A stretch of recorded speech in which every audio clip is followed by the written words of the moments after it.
Hola, clase. Senior Boyle here. Hey, I just wanted to talk to you today about the final project. But before we do that, one of the things that is a new tool that we have is doing Google Meet meetings through Google Classroom. So you can see my screen here, and on my screen, I have a link on Google Classroom. If you go to Google Classroom, you'll see this link. It says Meet link, and then there's a link right here. You can click this link to join a Google Meet that I've set up. Now, during the time when we're doing the final project, I want to be available on Google Meet to help people. So it'll be more live support for you guys. And I want to do a scheduled once a week classroom Google Meet where we get together and talk for 15, 20 minutes, half an hour. Um, and I also want to uh, tell you when I'll be available to talk to you on Google Meet, and that way you can communicate with me. Okay, so um, it shows SL2 here, but it's also for SL1. The project that I'm scheduling for both SL1 and SL2, it's very similar. The only thing difference would be the expectations in terms of what an SL1 student's capable of doing and what an SL2 student is capable of doing. So the actual work is the same, and I have shrunken down the project. So let's get into talking about that. And you'll notice that in your Google Classroom assignment, I have given you access to this document here. And um, this document is you have a copy of it, so you can do whatever you want. You can write on here, you can make notes, you can fill in these deadlines, you can do all kinds of stuff. But this is the actual document that describes the final project. So take a look at this. The deadline is I'm sorry, I almost said January. The deadline is Wednesday, the 10th of June at 5 p.m. to 2020, and um, that is when it needs to be fully turned in. Of course, you can turn it in before that, and that's not a problem whatsoever. So if you don't turn it in on this date at this time, you're going to lose 5 percentage points for every day that is late. And I'm not sure if this is true yet. Normally, a final project is a final exam grade. It's worth 20% of the course. But we haven't heard back from administration on that yet, so we don't really truly know if that is the case. Um, Here's another thing that could happen. We don't know if we're going to be going back to school. Um, Supposedly tomorrow, Friday, well, today, today's Friday, but I'm doing this recording on Thursday because I have to do it a day before.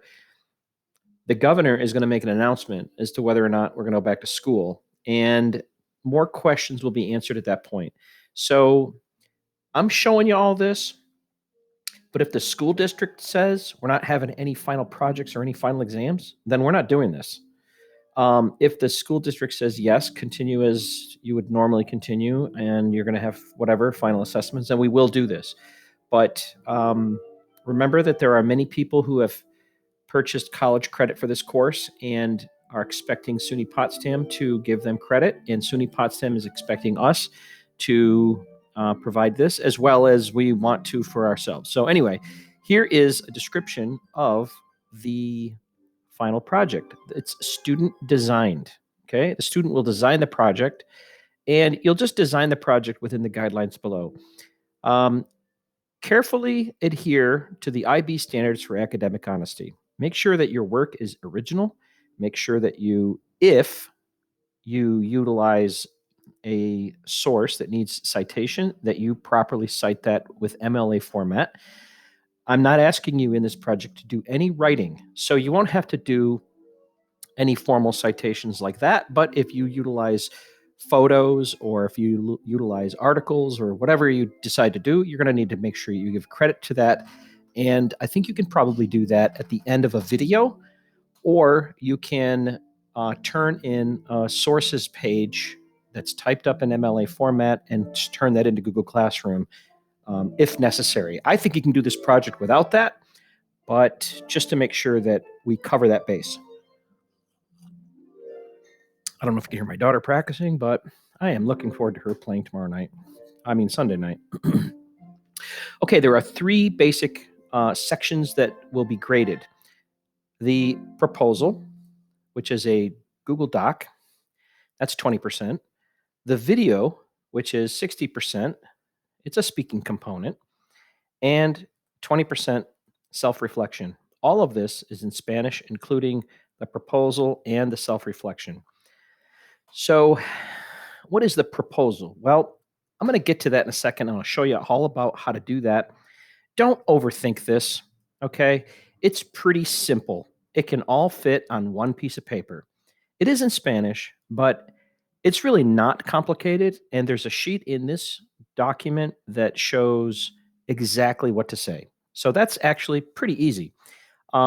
It's really what this proposal is for, is to make sure that your project design matches up with my expectations for what type of topic you're talking about, how you're going to address it, and how you're going to present that. So please don't overthink this. 60% is speaking, and that is going to be broken down into three sections, and I'll show you that in a little bit.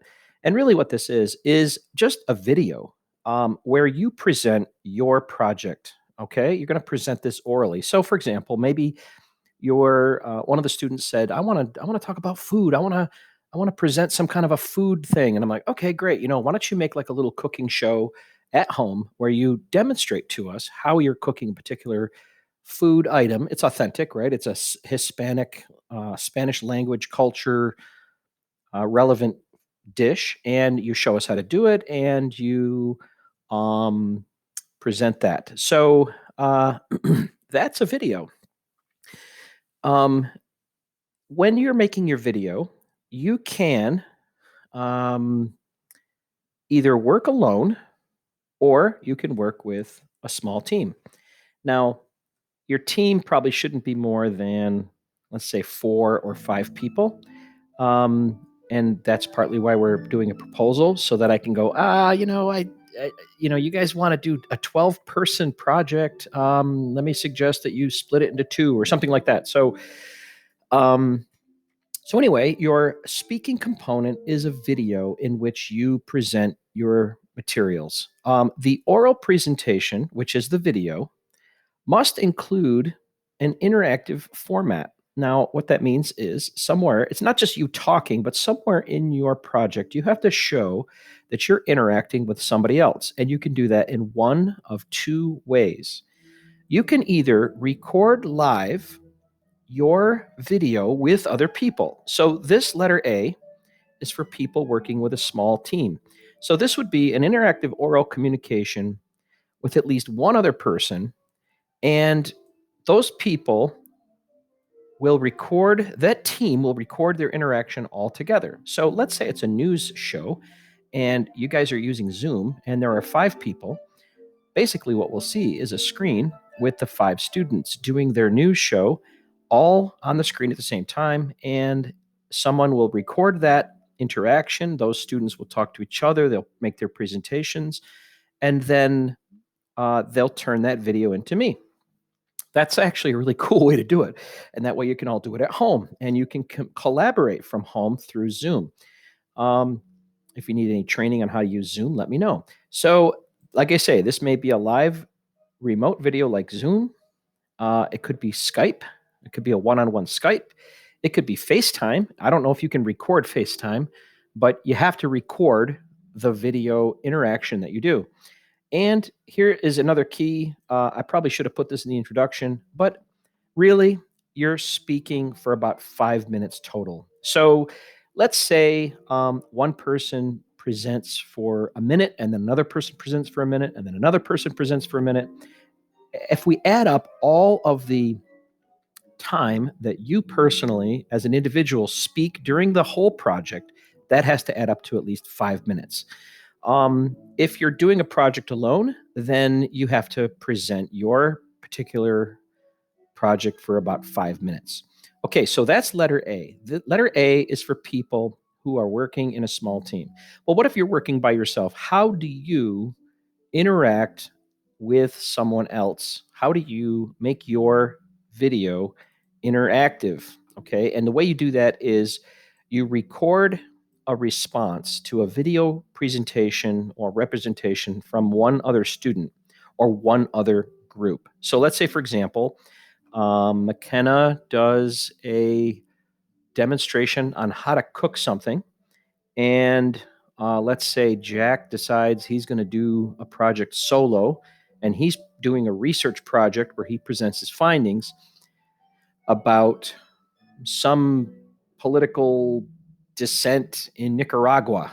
Okay. And Jack is just reporting that research by himself. What Jack can do is he can watch McKenna's video, think about it, reflect upon it, and then he will make a 1 to 2 minute response to McKenna's video. He'll record his response in Spanish, and it'll be a reflective, thought provoking thing that talks about that culture and what he's learned and how some kind of an analysis of it, a personal interpretation, and he'll make those comments. The reflection video will last about 1 to 2 minutes. So a person that's working by themselves, they're going to end up speaking for about 6 to 7 minutes. And a live recorded group video thing, each person is going to talk for about 5 minutes. When I say 5 minutes and 7 minutes, I mean each person's presentation is a total of 5 minutes. And if you're not talking with another person during your video, you're going to add to that this reflection of about a minute to a minute and a half, a minute to 2 minutes. Okay. Okay. The last thing is a self-reflection. This is a Google Doc. It's typed. It is very informal. It is really a reflection describing important things that you learned. This is in the format of a journal entry.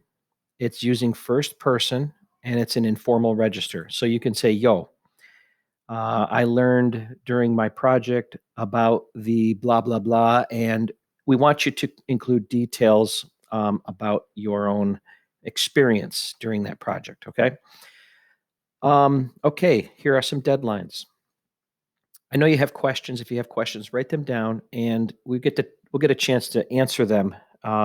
I will answer individual questions through email, or when we get together on our Google Meet next Monday, we'll discuss those questions. Okay. Actually, I guess it would be Tuesday. Next Tuesday, May, excuse me, May 5th will be our first Zoom where we answer questions specifically about this assignment. Okay, the project draft. This is the draft of your proposal. So you're going to write up a proposal, and you're going to give me a draft. Now, when you see how to write the proposal, you will see that it'll take you, it'll probably take you like an hour total to do the proposal, and your edits might take you 10 minutes if you have any edits. Some of you are going to work longer. Some of you are going to do it more quickly than that. And you'll turn that into me. Today is the 1st. You'll probably turn that in, let's say, on tentatively the 8th. We'll make all the decisions about when to turn this in during our Zoom meeting or our Google Meet meeting on the 5th. But let's just say that this deadline is probably going to be next Friday. Okay.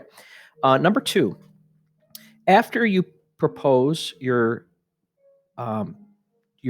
give me a draft of your proposal.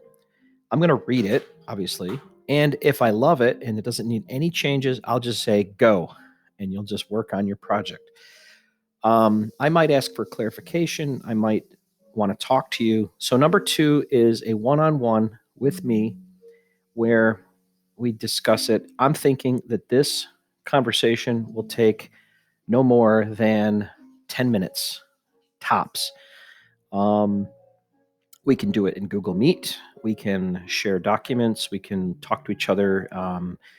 And I think there's going to be a number of students who will not need any consultation. Their proposal will be straight up. And I'm thinking in particular the seniors because they've done this before. This looks a lot like what they did last year, and they learned a lot about how to write this proposal. What they'll see is that it's reduced. We've eliminated a couple of big sections out of it. It'll be a lot shorter, but they've seen this before and they know. So anyway, and then number 3, the deadline for the final project is the 12th. No, I'm sorry, the 10th of June. That was the first thing that we saw on the top here, June 10th at 5 p.m. Okay, let's go on to the next part. Here are themes and topics, and many of you already have ideas. You've discussed them in a Padlet. We're talking about the 5 main themes for the course: identities, experiences, human ingenuity, social organization, sharing the planet.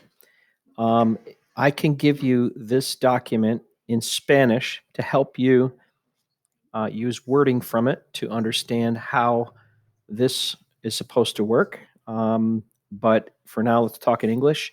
So, under identities is a health and well-being section. I just put this in bold and italics because if you're going to talk about COVID-19, this is where it would go: health and well-being. And here's a question that relates directly to the health and well-being COVID-19 situation, which is, what impact does a world pandemic have on members of a society?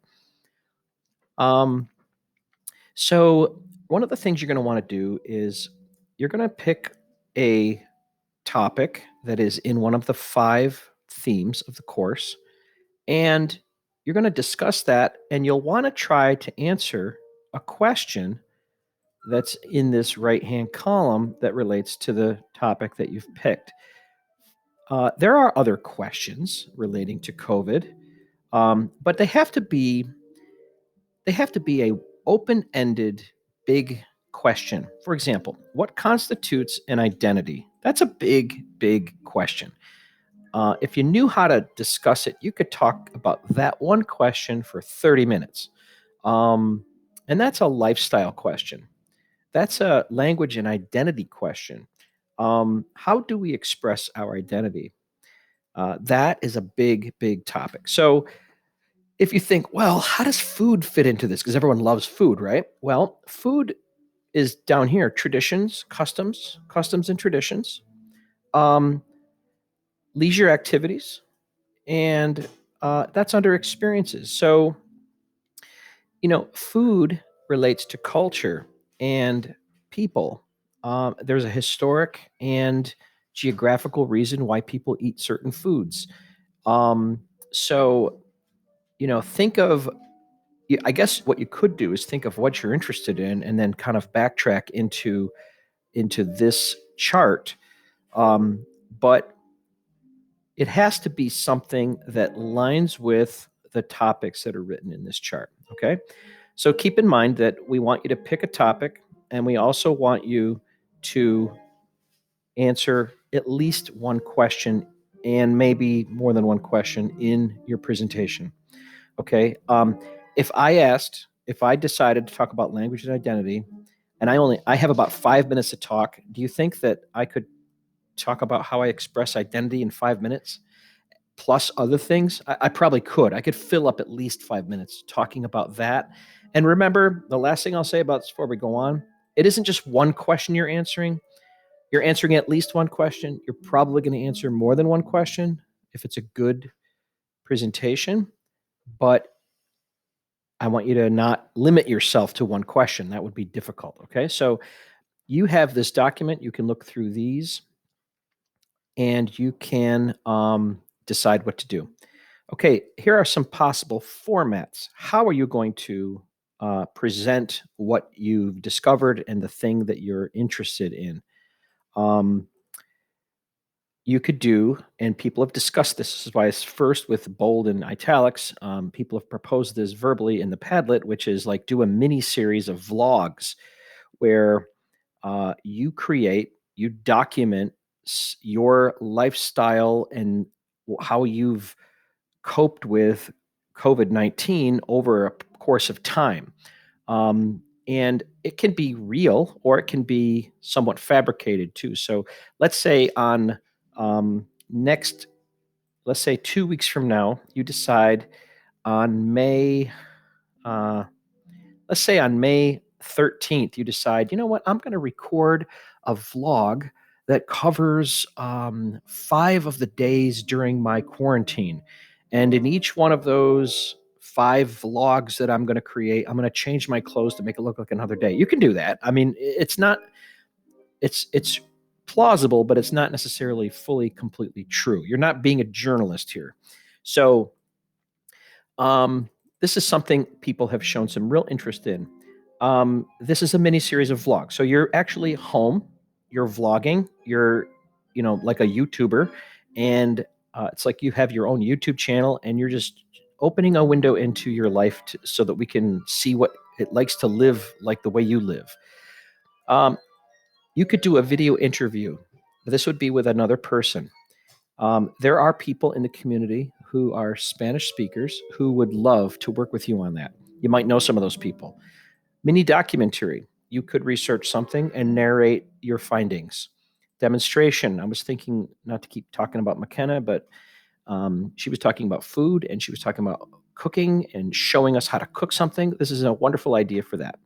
TV talk show. Luke had mentioned a TV talk. No, he was mentioning a news broadcast. Several students actually had done that, but you could do a TV talk show where you have a host like Jerry. What is his name? Uh, Gosh, I'm sorry, I don't watch late night TV, but it could be like where you have a desk and then somebody's asking questions, and then there's this guest, and they come on, and there's an interaction, and they're discussing something, and that's cultural. Discussion panel, that's a little bit more brainy. News broadcast, like I said, Luke had talked about that. It's actually like a televised news report, and that would be cool. You could have like 5 or 6 different people, a weather guy, a sports guy, a reporter on the street, all these different things, and you can do this all from the privacy of um, your own home, because you can make this in a Zoom and it can be like several different faces of people that are involved in this news broadcast. Um, by the way, you're missing my face here, so I'm going to come back to you. Um, Not that you want to see that, but it's more personal, right? So it's like, hi, how's it going? Hey, have some coffee, man. Tim Hortons. You could televise a debate. That's kind of brainy. You can do narrated research. A couple people had talked about that. They want to research something and they make their presentation. This narrated research thing is um, basically like of an oral presentation of what you found. It's like a paper almost that you've written that you present orally, and it's kind of related to this idea of a mini documentary. So, mini documentary would actually include narration, maybe some video and pictures of the topic, and some scenes from something. Um, anyway, those are some of the possibilities. If you have an idea that is not in this list, propose it. As long as it's a video, as long as there is some interactive component, and it talks about culture, and you speak for about 5 minutes, you're good. So you're seeing now that this is not that hard. This is not that big of a project. It's just very detailed. The document I'm showing you is extremely detailed, but your project's more simple than the actual document I'm reading. But anyway, so here's how you deal with a proposal. How do you write, edit, and finalize a proposal? Let me just say this: every student, regardless of you're working on a team or not, needs to turn in their own proposal. If you're working with a team, you can share wording. In other words, you're going to collaborate and you're going to share certain sections certain sections of your proposal are going to say the same thing. However, it needs to be personalized to reflect that the piece that you're playing in the team is customized to reflect your own work. Okay, so make sure that you differentiate your own and personalize your own proposal. Okay, so here's what you do first. Some of you have already done 1 through 4. Choose a theme and a topic. Do a little research, maybe. Maybe you don't need to do research. Maybe you do, though. Maybe you really need to know what you're talking about. And eventually, you're probably going to look something up. You're probably going to consult with some resource. And make sure you keep track of those resources, okay? Because that's how you have to make sure that you comply with the IB expectations. Already, I'm seeing that I made a mistake here in this right now. Choose an aspect that narrows the scope of your project. In other words, you said sharing the planet, and then the scope is narrowed to environmental issues like contamination or plastics in the ocean or global warming or change or temperature changes or something like that. So narrow it down and then decide how you want to present it. In other words, choose the formatting. Is this spelled right? Oh, I guess formatting has 2 T's. I don't know why I didn't see that. Choose the formatting. In other words, is it a video narration? Is it just an oral report? Is it a TV show? Is it a news? What is the format of your video? Once you've done that, you can write your proposal. So here's how you do it. You have a title. It is Left Justified, 12-point, Calibri, or Times New Roman at the top. It's in a form of a Google Doc. Okay, so just open up a fresh Google Doc, put your name, put your class, my name, final project proposal, and the date.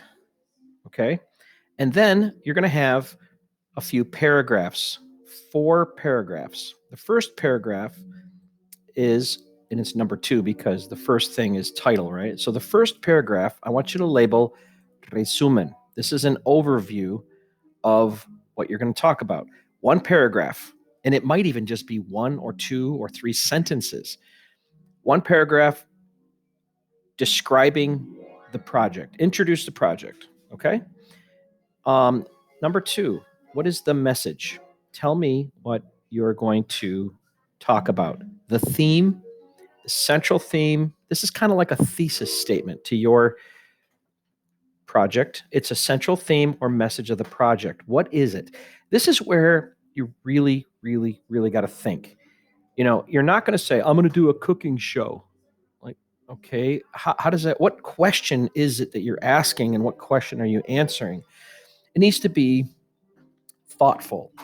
If you said, I'm going to do a project on language and identity, then I am going to attempt to answer the question, how we express our identity through language. Ooh, okay. Now you got my attention, and I'm really interested in finding out how you're going to talk about that in your project. So you need to really put some thought into this, and it could be something like this. Let me just suggest something else. If it's something like you demonstrating a Hispanic dish, you're going to answer the question, how does this dish express the culture of the local people? And I don't want you to overthink that, but every single dish has some history behind it. Like, as an example, in Spain, paella is rice and chopped up vegetables. That was the original dish of paella. Then things were added to it, like seafood and chicken and things like that. But originally, the paella was not a fancy dish. It was very simple. It was really a poor farmer's way of eating. And it only had little chopped up vegetables because things weren't readily available. Can't just go to the grocery store. So the history behind that sort of explains why people eat that dish and why they're proud of it, and how it's evolved through time. So that's the message. Okay, it's not just how to cook it, but it's what is the what are the explicit and implicit details regarding that particular topic. The third paragraph is format. Don't overthink this, okay? Just write a paragraph that talks about what the format of the project will be. So here it is. I'm breaking it down in one sentence. What is the format? I'm talking about the format is how you're going to present it. Is it a TV show? Is it a talk show? Is it a news broadcast? Is it a oral narration of a research project? Next thing, tell me how you will fulfill the interactive oral component. You have two choices. A is, I worked with a team, and my interactive oral component is fulfilled by talking with the members of my team while I'm presenting. If you're a B and you're working alone, then you just say, I'm going to watch, reflect, and make comments on Brenna's video about whatever she decides to do. So you may not know who that person is at this time. That's fine. But fill everything in except for question mark on that person's name, because you've got to look through some of the videos and decide which one you'd like to talk about. The third thing in this format paragraph is talk about the style register and, well, it says format, but really it's style and register. What do we mean? Is it formal? Is it informal? Is it documentary style? Is it vlog? Does it use Usted? Is it instructional? Is it informative? Is it, I think of the YouTube categories. If you go to YouTube, they're like, this is people and vlogs. It's informal. It's informative, but it's entertainment. It's comedy. It's humor, something like this. So when we say style and register, explain how you're going to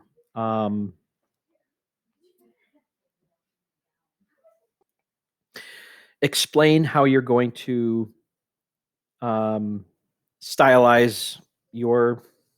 I'm over talking, so I think you understand what I'm saying. If you don't, we can talk about it later. Okay, so let's keep going here.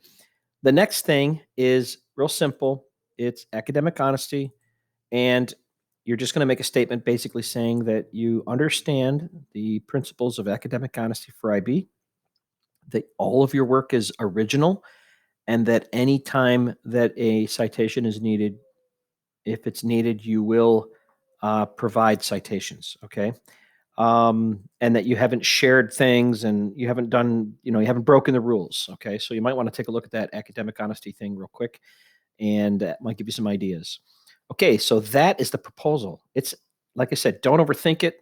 I think it all fits on one page, no problem, maybe 3/4 of a page or even a half, depending on how wordy you are. Number 3, Roman numeral 3.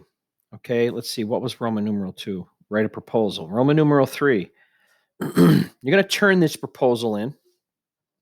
I'm going to read it. You're going to turn it in to the Google Classroom assignment called Project Proposal Draft. And I'm going to read it, and then either we talk or we don't talk. And then as soon as I say yes, you can just start working, okay? Number 4, work on the project. Okay, let's go down a little further. Here's a calendar. Today is May 1st. Yeah, today's Friday, May 1st. That's right here. Monday is the 4th. The thing is due on the 10th. That's plenty of time. You got all kinds of time. I do realize that the fact that we're in quarantine makes it harder and makes things slower, especially if you're working with others. But I'm going to give you lots of time. And so on this calendar, on your paper, you can actually fill in the deadlines in here if you want. You can actually type in this. So I could say, due date or something, and I can shrink this down so that, it fits if it's too big. And so I can use this to make notes. I can let's say whatever. Okay, so use it for whatever. I'm not telling you how to use it, I guess. All right, so this is extremely important. In order to turn in a completed project, there's a couple things you have to have. It's all electronic. You need to turn in 3 things to me on Google Classroom. Those 3 things are a final edited and corrected version of your proposal. Okay, that's a Google Doc. Now, you're going to turn it in twice to 2 different assignments. I hope that you haven't fast forwarded through this part because this is important. You're going to turn it in to the assignment called proposal draft. I'm going to correct it. You're going to edit it, and then you're going to keep it. I'm not going to look at it after you edit it until you turn it in all together with everything else you've done. And you're going to turn it all together.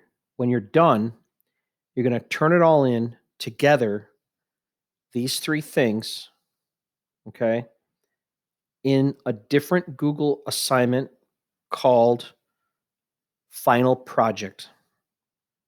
Okay, that way I kind of keep them separate and I can deal with each student more easily. Okay, I know that you might think, why are we doing it like that? Well, I'm not the best at technology, so just be patient with me and it'll work. Anyway, so when you're all done and everything's corrected, turn that in. The second thing is either a link to a video on YouTube or upload an MP4 into Google Classroom. I think it's easier if you just put it on YouTube, but I don't want to tell you how to do it because I don't know how you're doing your format. I don't know what your format is. In Zoom, there's a button that says record. When you get done recording it, you take that recording and it's in MP4 already, and you just turn that in. You might have to edit it a little bit, but it's there it is. So that's how it's got to be. It's got to be MP4. If you have people out there using Apple, there are places on the internet you can convert different formats into MP4. Take a look at this letter A here, though. Remember that you also are going to post this video. You're going to turn it into Google Classroom, okay?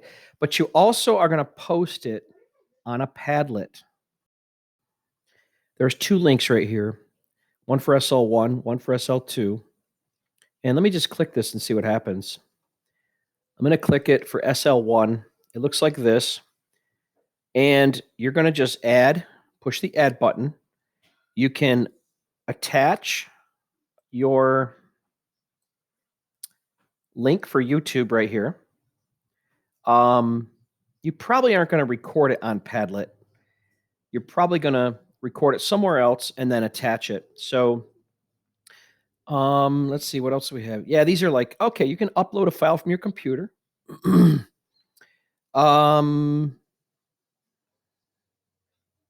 Yeah, so the 2 options that really work are upload a file that's a video from your computer or provide us with a link to YouTube, okay?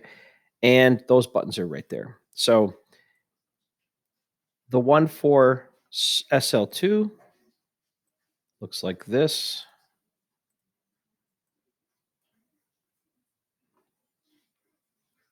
Boom, looks like more like a party, celebrating the fact that you're done with school. Don't forget to click the button and add the content, okay? Okay, the reason why you have to do that is because there are other classmates that are going to have to look at videos and respond. Where are you going to put your response video? Let's say you're working alone and you need to turn in a project and you need to turn in a reflection or response on somebody else's video. Well, you're going to put your responses on the Padlet. Okay. So let's say Senior Boyle's videos here. You watch it. You're going to make your own video that is a reflection of my video. You're going to put it here, but you're also going to turn that in to Google Classroom. Okay. Now, there's a question about how to do that. Let's see here. I wonder if there's a link that you can do. I don't know. I'll figure that out later. But if there are tech problems with that, we'll overcome that. But you got to do that too. All right. So if you give me a video that's a link, make sure I have access to it. If you go to YouTube, you'll see that there are permissions. Let me just go into my videos. I have, of course, a very lively YouTube channel these days. And if I go to your videos, which are my videos, if I click on one, it's weird. It's like I'm seeing myself twice. If you are, yours will look just like this. Okay. If you go to edit video,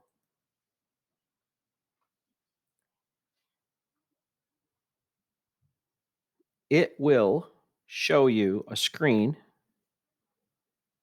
Come on, you can do it. Where you can, first of all, you have to say whether it's made for kids or not. You basically are changing the visibility, okay? So here it's public, unlisted, or private. Private, no one in the world can see it but you. Unlisted means no one can see it except for the people that have the link. And public is everyone can see it. If you hit public, nobody's going to watch it except for me, okay? And there'll be absolutely no restrictions as to who gets to see that video. Okay. And you can do a couple of editing things in here.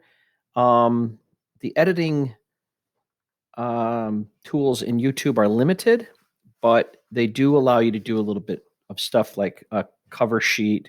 I can change it to this if I want. My thumbnail could be this, and so on and so forth. Okay. And you're going to turn in the self-reflection. The self-reflection is a Google Doc. Okay, let's finish this video up. Here is the rubric for grading. There are 3 sections. One section is worth 20 points. That's your proposal. How successful are you at communicating the details of your proposal, and how accurately does your proposal represent the project? The second part is broken into 3 things. It's worth 60 points, 20 each. Language. How successful are you at the command of the spoken language? The next part is on the video itself, the message. How relevant are the ideas in your project? How well do you provide personal interpretations of that presentation? How well is it linked to the target culture? The third part of the video is interactive skills. Now, remember, there's 2 different ways you're going to interact. You're either going to interact with your teammates or you're going to do a reflection. So, to what extent do you understand and interact with the people in your video, or to what extent do you reflect upon the work of others? And how well can you express your own ideas in your interactive part? Okay. The last thing is worth 20 points. This is a self-reflection.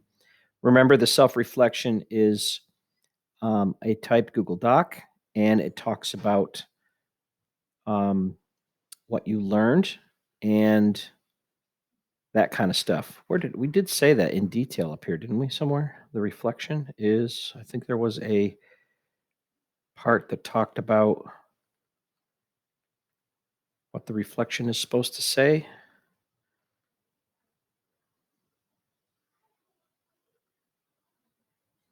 Yes, it is a describing important things you learned. Okay. It is in the format of a journal using first person, blah, blah, blah. Okay, I think we can finish up now. This video is really long. Sorry.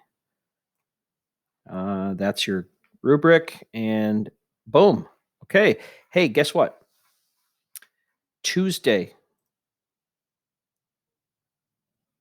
the 5th, we will have a Google Meet. I'm going to put that in to Google Classroom. You'll see it. And it'll be at a time, hopefully, where it works for everyone. Okay. Hey, thanks for listening. Write your questions down, get them ready. I'll talk to you next time.